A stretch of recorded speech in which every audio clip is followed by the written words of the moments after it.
Prezados irmãos, prezadas irmãs, muita paz em Jesus, que Ele nos abençoe, envolvendo os nossos corações, que pela graça do alto nos reuniu aqui hoje, para que juntos nós prossigamos na busca de nós mesmos, no encontro de Deus, nas finalidades do nosso existir e, sobretudo, na alegria que quando corações se reúnem buscando Deus, buscando Jesus, é esta alegria que nos conduzirá para sempre. Nós agradecemos a oportunidade de conhecer esta casa, de conhecer os irmãos aqui, que aqui labutam, que aqui trabalham, e agradecemos, sobretudo, o carinho com que nós estamos sendo aqui acolhidos. Que Deus os recompense e que Deus inspire cada vez mais as nossas vidas. Narra-nos Lucas, o evangelista em o Novo Testamento, que Jesus ia pelo caminho de Jericó e que, entrando em Jericó, caminhando rumo ao centro da cidade, acontece um fato muito interessante, porque lá em Jericó morava um homem muito rico, bem posto. Ele era chefe dos publicanos, tinha grande poder sobre os cidadãos de Jericó e era de nome Zaqueu, que quando soube da notícia que Jesus estaria em Jericó, apressadamente correndo, ele que queria ver Jesus, queria conhecer aquele que se propagava já o Messias da humanidade, ele apressou-se em entrar no meio da multidão para que pudesse aguardar a passagem de Jesus. Mas como ele era um homem de baixa estatura, porque ele era baixinho, ele então teve uma ideia muito assim estranha, mas que funcionou. Ele apressadamente vai passando pela multidão e há uma árvore perto de onde Jesus ia passar. Ele sobe nessa árvore, chamada a Bíblia de sicômoro, uma árvore típica da região da Palestina, e ele ali fica aguardando Jesus passar, em cima da árvore. Jesus, ao andar e chegar próximo, para na árvore em que Zaqueu se encontrava, olha para cima e disse: desce depressa, pois hoje me convém pousar em sua casa. Zaqueu desce da árvore e muito rapidamente busca o caminho de casa, e há de se convir todos nós que iríamos hospedar uma pessoa da estirpe de Jesus. Começa os preparativos, começa a ajeitar tudo para que Jesus pudesse adentrar a sua casa e alimentar-se com ele. E assim ele o fez. Recebeu Jesus em sua casa, ofereceu-lhe uma refeição. E era comum naqueles tempos que quando alguém oferecia uma refeição, um banquete, por mais singelo que fosse o alimento a ser ofertado, que as portas e as janelas ficassem abertas, para que todos que passassem por ali pudessem enxergar o que lá dentro estava acontecendo, quem é que estava se alimentando, quem era o visitante, quem era o companheiro que compartilhava o alimento daquele dia. E começavam então a murmurar uns com os outros e dizer: mas como é que ele come com um pecador? Como é que ele vai tomar uma refeição na casa deste aí, que é um pecador? Zaqueu, é claro, emocionado e cheio de contentamento, e reconhecendo em Jesus aquela figura que é capaz de movimentar qualquer sentimento nosso e operar grandes transformações em nossa vida íntima, levantou-se da mesa de refeição e disse ao Senhor Jesus: eu estou disposto a dar metade da minha fortuna para os pobres.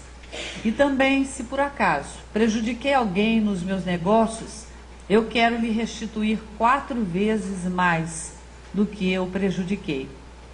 Jesus então diz aquela frase que é conhecida de todos nós: eis que entrou a salvação aqui nessa casa hoje, pois este também é filho de Abraão. Pois o Filho do Homem veio buscar e salvar o que estava perdido.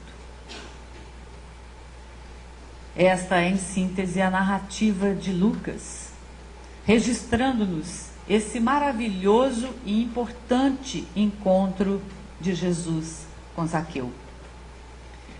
Nós, no estado de Minas Gerais, gostamos muito de interpretar o Evangelho, de buscar a sua essência naquele modelo nos ensinado pelo seu Honório Abreu, ex-presidente da União Espírita Mineira, que criou uma metodologia interessante para explicar o Evangelho, ou melhor, para elucidar os pontos contidos nas passagens evangélicas, que é o estudo minucioso do Evangelho de Jesus, EMEGE. Mas em Minas Gerais, nós o conhecemos como o miudinho, porque o seu Honório nos pedia destrinchar tanto, cada palavrinha, até uma vírgula no versículo tinha importância para ele. Então as pessoas começaram a dizer, não, mas o Evangelho aqui ele é bem miudinho mesmo, e aí ficou esse nome. Então lá em Minas Gerais, ele é conhecido como miudinho. E ele nos ensinou, nesta metodologia, que todas as vezes que nós buscássemos o texto do Evangelho, que nós localizássemos ali qual era o personagem central. No caso do texto que escolhemos para hoje, Zaqueu. E que nós vestíssemos das características emocionais, morais, psíquicas, espirituais daquele personagem que encontrava com Jesus. E que nós observássemos bem qual era o diálogo naquele momento estabelecido. Em que condições este diálogo ocorria? Qual seria a nossa postura espiritual diante de Jesus? E nesta passagem, no grande encontro, o esplendoroso encontro de Zaqueu com Jesus, nós teríamos muitas coisas para retirar. Muita coisa miudinha deste texto importante.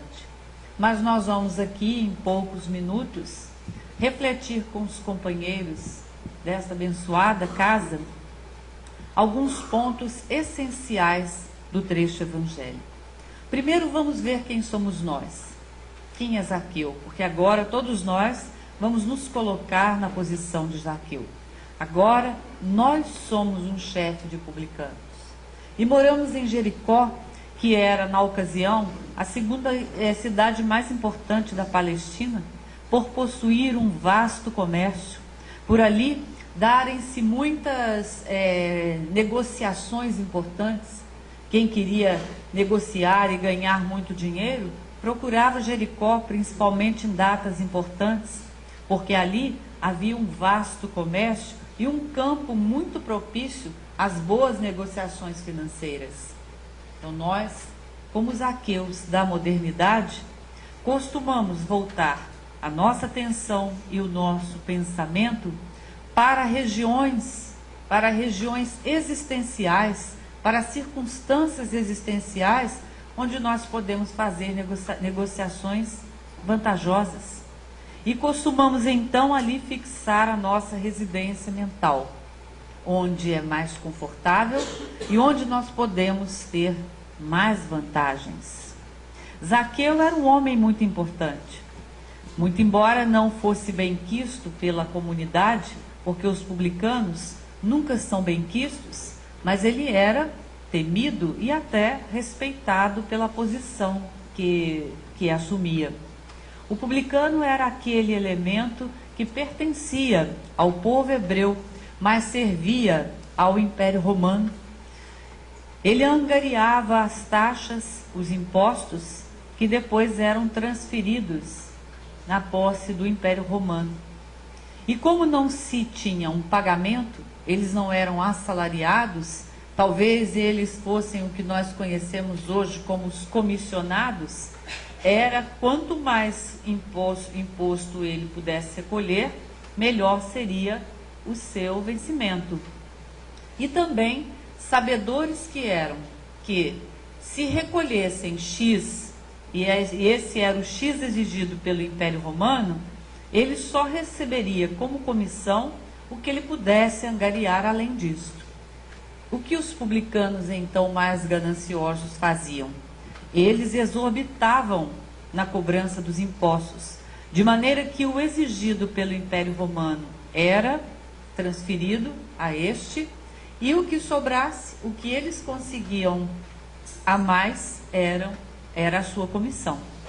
Daí eles serem uma casta, vamos dizer assim, do judaísmo, que não era muito benquista, porque muitos exorbitavam e cobravam muito alto para que as suas comissões, por sua vez, também fossem elevadas. Este, então, é o personagem. É este o arquétipo que está ainda no nosso inconsciente. É esta cidade, Jericó, que nós costumamos então passar, que nós acostumamos a nos situar. Mas é interessante que, mesmo sendo chefe dos publicanos, e mesmo residindo, tendo seu campo mental numa cidade mercantilista, utilitária e vantajosa monetariamente falando, ele queria ver Jesus. Da mesma forma que nós queremos ver Jesus. Nós já tivemos notícia, ele vai passar por aqui. Ele vai adentrar a nossa cidade e nós queremos vê-lo. Mas há impedimentos, há obstáculos que nos impedem de ver Jesus. E no caso de Zaqueu, foi muito bem caracterizado a sua pequenez na estatura física, porque simbolicamente a estatura de Zaqueu é a nossa estatura espiritual, o maior impeditivo para que nós vejamos Jesus, para que nós o encontremos. Mas Zaqueu teve que se libertar daquele impedimento, daquela limitação, e buscar um recurso com agilidade, com diligência, com presteza, para que ele então pudesse enxergar aquele que lá no fundo de sua alma já seria um condutor e já poderia começar a crescer como roteiro e inspiração do seu viver. Ele atravessa correndo a cidade e imaginemos, naquela época, um homem da importância de Zaqueu e conhecido por todos, ter que sair correndo no meio de todo mundo e subir numa árvore. Imaginemos isso nos tempos de hoje. Alguém que para nós é autoridade, alguém que para nós detém um título importante, que é detentor de uma capacidade interessante, e nós de repente observarmos esta pessoa a correr ligeiramente e subir numa árvore assim de uma hora para outra. Deve ter sido muito estranha a atitude de Zaqueu aos olhos dos seus contemporâneos, dos seus conterrâneos. Mas quando nós temos impedimentos, barreiras, a impedirem que nós vejamos aquilo que é essencial, porque o Cristo é o essencial às nossas vidas, nós temos que nos libertar dos preconceitos.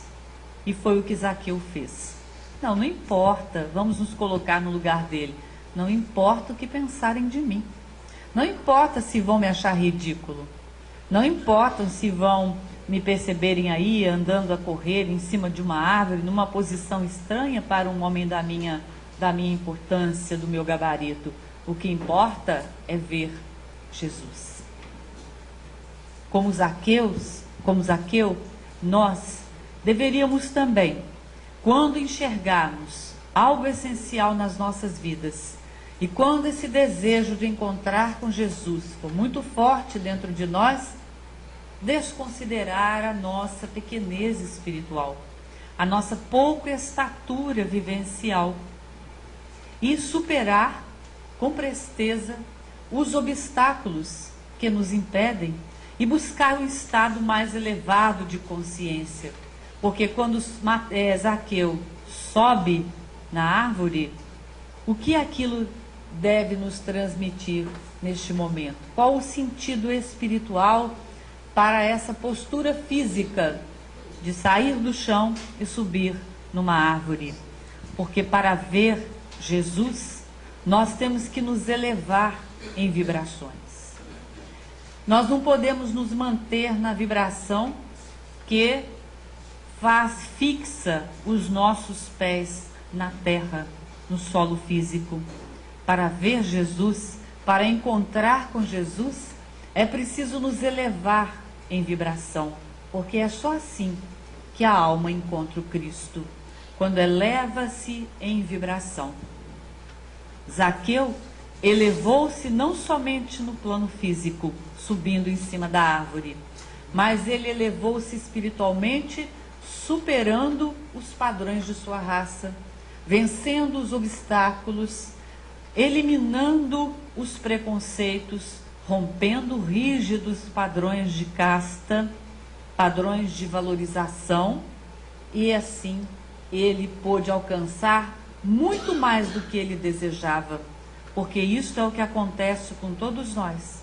Se nós aspirarmos uma coisa pequenina do que é essencial, basta uma ligeira, uma sutil e pequenina aspiração para nós recebermos da vida espiritual aquilo que é grandioso. Porque o que Zaqueu queria, diz Lucas, ele queria ver Jesus, e ele ganhou muito mais do que isso. Hoje me convém pousar na sua casa. Ele não apenas viu Jesus, ele recebeu Jesus em sua casa. Ele pôde oferecer refeição, ele pôde ter Jesus como companheiro na sua mesa de refeições, porque ele aspirou o mínimo e ele recebeu o máximo. É assim que funciona a lei espiritual. Basta que nós aspiremos o pouco, o mínimo, para que o muito, para que o infinito nos visite na nossa casa interior. Observemos 4 atitudes, 4 passos essenciais nesse episódio de Zaqueu para a compreensão do nosso próprio processo de busca espiritual. Porque, em verdade, meus irmãos, nós, nesse plano existencial, não temos feito outra coisa senão procurar Jesus. Zaqueu, ele seguiu 4 etapas, vamos dizer assim, da busca do que é essencial. Primeiro, ele viveu a saturação daquilo que era vantagem provisória. Enquanto nós não vencemos esta etapa, a busca de Jesus, ela ainda é uma coisa assim muito vaga, alguma coisa que a gente ouviu falar, mas ainda não nos toca profundamente. Enquanto nós não nos saturarmos, quer dizer, enquanto nós não experimentarmos tudo que a matéria pode nos oferecer em termos de vantagens provisórias e nos saturarmos destas vantagens, a aspiração de ver Jesus não é suficiente para fazer com que nós nos elevemos em vibrações e superemos obstáculos e preconceitos para correr ao encontro dele. Saturação das vantagens provisórias. Sejam elas de que nível for, sejam elas em bens materiais, sejam elas em títulos que ilustrem o nosso pensamento, sejam elas em aquisições afetivas que possam sanar as carências ou as pseudo-carências que nós trazemos, seja em que nível for. O que for vantagem apenas para a vida física, enquanto delas nós não nos saturarmos, nós não sentiremos essa ardência, este vigor, este anseio maior dentro de todos nós, convidando-nos a buscar Jesus, a encontrar com Jesus. Depois desta etapa, a primeira, nós temos a segunda, que é um despertar para uma nova vida. Porque no mesmo instante em que Zaqueu encontra-se com Jesus e o recebe em casa, e interessante, Jesus não dialoga com Zaqueu, não lhe aconselha, não lhe passa sermões. não lhe dá advertências, não lhe aplica corrigendas, nem diz: Zaqueu, você deve fazer isso, você deve fazer aquilo. O texto evangélico não nos conta. Pelo contrário, o texto evangélico relata uma fala muito mais intensa de Zaqueu, que diz: Senhor, a partir de hoje eu estou disposto a ofertar metade da minha fortuna aos pobres. E também desejo restituir em 4 vezes mais a todos aqueles que porventura eu tenha prejudicado. Desejo lhes restituir. Despertar para uma nova vida. Primeiro, a saturação. Segundo, há um despertar natural, quando a gente encontra Jesus, depois da saturação das coisas provisórias, há um despertar natural para uma vida diferente, porque tudo fica novo, como diz Paulo. Aquele que está em Cristo, nova criatura é. Eis que tudo se fez velho. As coisas velhas já passaram, e tudo se fez novo. Assim é o texto. Aquele que está em Cristo, nova criatura é. As coisas velhas já passaram, eis que tudo se fez novo. É um despertar para uma vida diferente, porque quando nós temos a experiência crística dentro de nós, e ela acontece com todos os filhos de Deus, ela é uma experiência forte, ela nos dá indicativos novos, ela sinaliza um trajeto completamente inverso ao trajeto que vem sendo feito. Não que este trajeto novo anule o anterior, pelo contrário, abraça esse anterior como se ele fosse o sustento e como se ele fosse o processo necessário para que nós agora pudéssemos estar mais conscientes para o trajeto novo. Primeira fase, a saturação das vantagens provisórias. A segunda seria o despertar para uma vida nova. E o terceiro passo seria a aquisição de um estado mental diferente. Porque todas as vezes que algo mais impactante em nossas vidas acontece, e como a busca de Jesus é uma busca eterna de todos nós temos a tendência de fazer grandes renovações e mudanças na vida. Mas se essas grandes mudanças e renovações, elas não forem impulsionadas por uma renovação mental, elas são de superfície. E no instante a gente retoma o comportamento antigo, como nos ensina Emmanuel. Os hábitos condicionados, aprendidos ao longo das vidas, eles falam muito alto e eles nos revelam até um certo animismo que nos impele a cometer os mesmos atos e até os mesmos delitos se nós não fizermos renovações nos padrões mentais. Sem mudança na mente, a mudança física ela é momentânea e haverá uma tendência em todos nós a retornarmos aos padrões da antiguidade, porque eles são mais confortáveis, conhecidos, não nos exigem muitos esforços e tendem a nos enganar, a nos ludibriar, dizendo-nos que está bom do jeito que está. Vamos devagarzinho, vamos com calma. Paulo de Tarso nos diz que nós não deveríamos nos conformar com este mundo, mas que deveríamos transformá-lo pela renovação de nossa mente, corroborando o que aqui nós estamos a refletir. Sem mudanças mentais, toda mudança física, ela é carente de sedimentação. Ela se desfaz ao mais leve empecilho, à mais sutil dificuldade. Saturação das coisas transitórias, despertar para uma nova vida, novos padrões mentais. E por último, a quarta etapa pela qual passou Zaqueu na obtenção do título de filhos de Abraão, porque Jesus diz que ele era um herdeiro de de Abraão, o filho de Abraão, quando a salvação entrou naquela casa. E para o povo judeu, a expressão filho de Abraão é a mesma coisa que herdeiro do céu.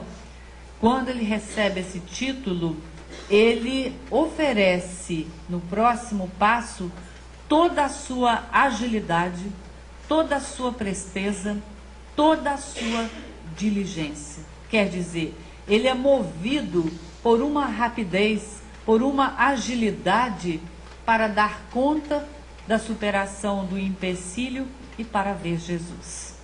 Este, então, é a quarta e última etapa nesse padrão de Zaqueu, nesse padrão renovador que Zaqueu personifica no Evangelho, neste encontro com Jesus.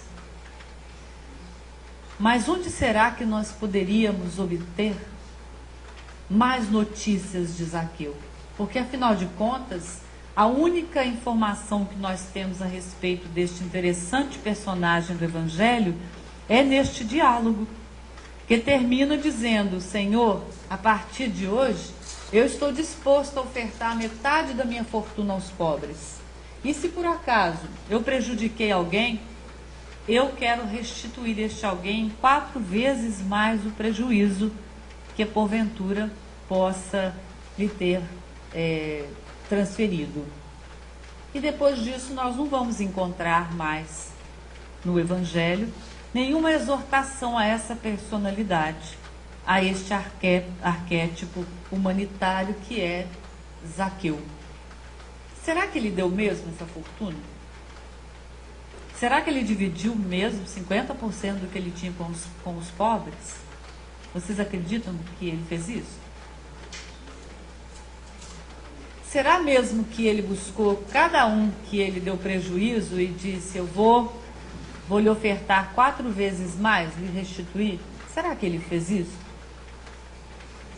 Fica até uma certa dúvida, né? Porque muitos que foram curados por Jesus, às vezes contraíram a enfermidade de novo, né? Porque faltou a mudança do padrão mental. Será que Zaqueu pôde sustentar? Bom, essa dúvida vai ser sanada agora. Porque o espírito Leon Tolstói, desencarnado, com grandes afinidades com Ivone do Amaral Pereira, num destes encontros, desses deslocamentos espirituais que Ivone fazia, ela esteve com Leon Tolstói e ele então a inspira a escrever um maravilhoso conto que não tem personagens de ficção. O personagem central é ele próprio, Leon Tolstói. E ele conta a Ivone um estado de alma que tomou conta do seu ser logo após o seu desencarne. E nós vamos então, de maneira sintética, transferir para os companheiros hoje esse lindo, tanto quanto o encontro de Jesus com Zaqueu, esse lindo encontro de Ivone, Leon Tolstói e Zaqueu. Narra assim o espírito a Ivone, que registrava psicograficamente esta história. Quando desencarnei, me vi num estado de alma lamentável e perguntava a mim mesmo: por que não amei mais? Por que não pude ser mais fraterno com os meus semelhantes? E aquele estado de alma tomava conta de mim como um complexo de desamor que eu percebia fazer parte de mim. E eu então perguntava: eu gostaria que a vida espiritual me desse um exemplo de amor, um exemplo de fraternidade, para que eu pudesse eliminar de todo do meu coração esse complexo de desamor. Porque agora me vejo fora do corpo físico, desencarnado e carregando este fardo. Por que não amei mais? Por que não fui mais fraterno? Habituado sempre às paisagens da Rússia antiga, minha terra natal, tão querida, quando comecei a refletir neste complexo de desamor, eis que vários quadros da Rússia antiga começaram a aparecer diante de mim. Mas de repente, esses quadros mudaram com uma rapidez e eu me vi transposto para um campo vibrante, de cores vivaces, e chamou-me a atenção uma assembleia diminuta, assentada no chão. Tinha um mestre, um vulto atraente, que logo me chamou a atenção. Ele parecia ser o mestre daqueles que o ouviam como se fosse uma aula. E eu então, atraído por aquela vibração e pelo olhar sereno, ágil e enérgico daquele ancião, me aproximei discretamente, como se quisesse fazer parte ali daquele grupo de discípulos de um mestre muito interessante. Cheguei quietinho, discretamente, e comecei então a ouvir o seguinte diálogo: Mestre Zaqueu, nós todos aqui, como seus discípulos, estamos nos preparando para nova reencarnação. E gostaria então, mestre, que o Senhor nos contasse os seus movimentos nos tempos apostólicos. Conte-nos, narre-nos os casos de Jesus, os encontros de Jesus à vida dos discípulos, porque queremos, mestre Zaqueu, que isto fique gravado dentro de todos nós que iremos reencarnar, e para que ao chegar na terra, a experiência do Nazareno esteja forte e firme dentro de nós. Eu fiquei estático, disse Leon Tolstói. Mestre Zaqueu? Será este aquele Zaqueu que subiu na árvore para ver Jesus? Será ele o chefe dos publicanos? Mas não é possível. E ele então sentiu-se ainda mais atraído com a possibilidade de ser aquele vulto que já havia lhe chamado a atenção, dele ser a figura de Zaqueu. Ele fica quietinho e ouve a resposta. E Zaqueu então começa a dizer: desde que me encontrei com o mestre Galileu, a minha vida se transformou completamente. Desde que ele entrou na minha casa, que ele se hospedou, e ele então tomou a refeição comigo, a minha vida foi outra. Tudo ficou diferente. Eu acompanhei Jesus até a crucificação. Mesmo com a minha personalidade de publicano, de romano, mesmo com tudo que cobria a minha personalidade, mas eu tentei acompanhar Jesus e os seus discípulos até o fim da vida. A desconsolação, a desolação que tomou conta de minha alma na crucificação fez com que eu chorasse muito, muito. E fez com que eu ficasse perambulando atrás dos discípulos dele para ver, eu quero saber mais, e agora, sem o mestre, o que vamos fazer? E comecei então a andar triste, cabisbaixo, dizendo: preciso servir ao meu mestre, ao meu Senhor, mas o que fazer? Por onde começar? Para onde ir? Com quem conversar?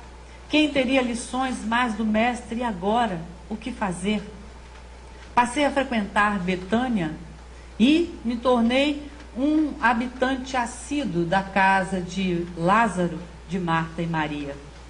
Fui às praias de Cafarnaum falar com os irmãos Boanerges, mas eles não puderam. Eu queria que eles me adotassem como discípulo também, mas eles não poderiam me dar atenção. Busquei Pedro e ele estava interagindo com situações muito complicadas do cristianismo nascente. Eu sabia que eles estavam atarefados, afinal, o mestre havia partido e muito teria que se fazer para que a mensagem dele se fixasse na terra. Erroneamente, tenho que confessar a vocês, erroneamente eu supus que eles não queriam me dar atenção porque eu era publicano, mas eu estava enganado. E eu continuei a peregrinar. Nesta ocasião, eu já havia me afastado das atividades profissionais em Jericó.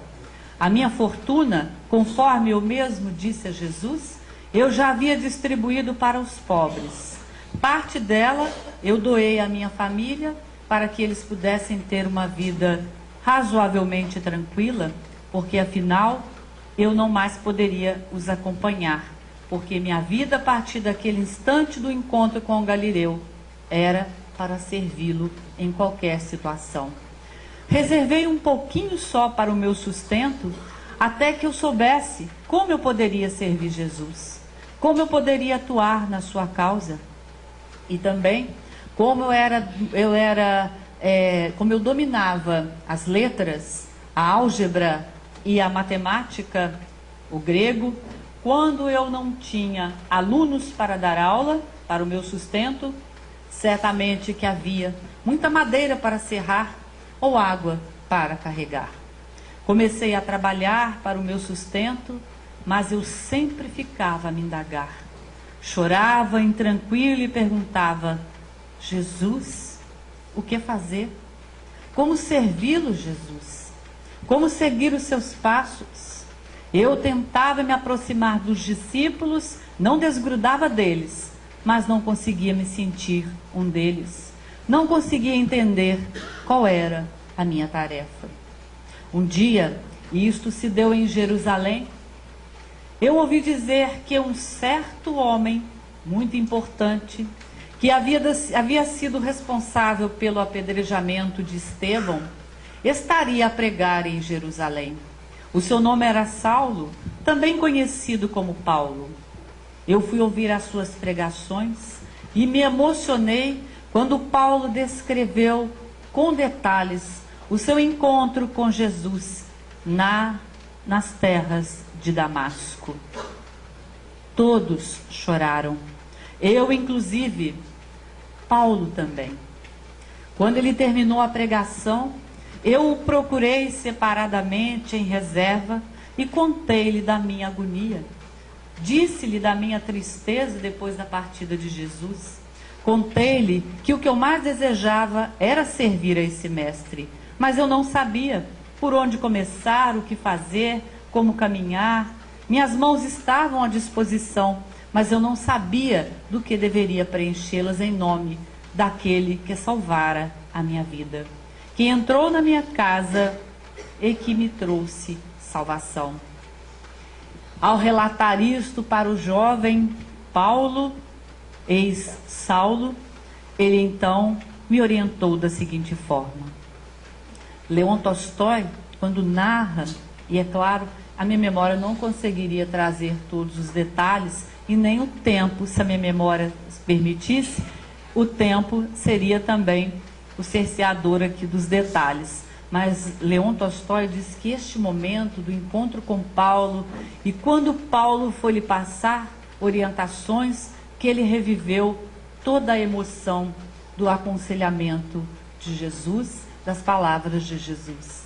Então Paulo disse a Zaqueu, que relatava isso aos seus discípulos, com o acompanhamento de Leon Tolstói em espírito. Paulo disse: Zaqueu, para servir Jesus, não podemos ficar em divagações contemplativas. Jesus precisa de servidores enérgicos, firmes, compassivos. Precisa de servidores ágeis, que sejam capazes de levar pão, lume, agasalho, advertência fraterna, consolo, boa amizade. Zaqueu, Jesus precisa daqueles que possam levar esperança aos tristes, que possam levar consolação aos ignorantes, que possam levar esperança às almas perdidas da terra. Zaqueu, Jesus precisa de bons servos, servos que agem, servos que amam, servos que amparam. Fiz meus discípulos, dizia Zaqueu, aqueles que se preparavam para reencarnar e o escutavam naquele momento com a participação do Espírito Tolstói. Fiz deste o meu lema. A partir daquele encontro com Paulo, nunca mais tive dúvidas do que eu deveria fazer. E também nunca mais abandonei Paulo. Até hoje. Diz assim o texto. O que significa, o que nos leva a concluir que Zaqueu acompanha Paulo de Tarso até hoje no seu ministério, no trabalho com Jesus. E então, Leon Tolstói tem ali, naquele relato de Zaqueu aos discípulos que preparavam para reencarnar, toda a orientação que ele precisava para banir de vez de sua alma aquele complexo de desamor, para que ele nunca mais perguntasse: por que não amei mais? Por que não fui mais fraterno? E narra ele, encerrando o seu conto, que a partir daquele momento, outra não foi a sua oportunidade na vida, senão de amar tudo e todos, e sempre mais. E para você, leitor que me acompanha, diz ele assim: ama, ama muito, ama sempre, ama eternamente. E é por isso, meus irmãos, que o encontro de Zaqueu com Jesus surpreende-nos a alma nos tempos de agora. Porque o encontro de Jesus com Zaqueu é o encontro de Jesus com esta personalidade que nós bem conhecemos, que mora dentro de cada um de nós, que ainda não encontrou força para romper preconceitos, padrões convencionais, que ainda não tem força, agilidade, destreza para submeter-se a algumas situações que aos olhos de muitos poderiam ser ridicularizantes, poderiam ser sinal de desequilíbrio ou de tolice ou qualquer outro título que queiramos dar a certas atitudes que o devotamento e a entrega a Jesus pede de cada um de nós. O encontro com Zaqueu nos revela que se nós conseguirmos, como ele, conjugar as 4 etapas, saturar-nos daquilo que é vantagem provisória, despertarmos para uma nova vida, trabalharmos novos padrões mentais e termos agilidade e presteza na tomada de decisões, mostra-nos que no atendimento a estes 4 itens, todo e qualquer um de nós pode realmente elevar-se em vibrações para ver Jesus. E depois ele nos pedirá: desce depressa, como se quisesse nos ensinar que para vê-lo, para encontrar a sua essência, é preciso que subamos em vibrações, mas somente será real o encontro quando descermos, quer dizer, buscarmos o ajuste nesse plano para a aplicação do aprendido.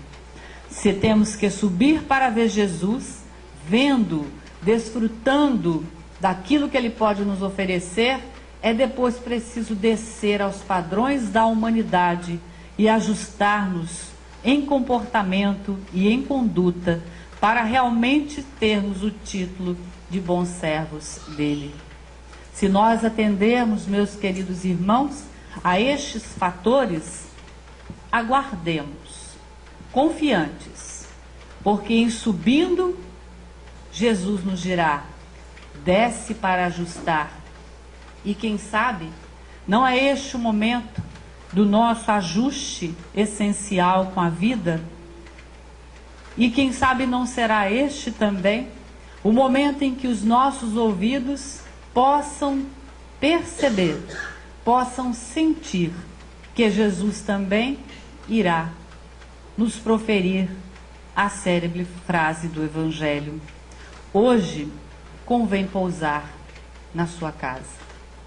Convidemos então Jesus, que pouse sim na nossa casa interna, que ele venha participar, ser o nosso comensal, e que ele nos faça mudar os padrões de vida, para que nós então sejamos dele servos bons e fiéis.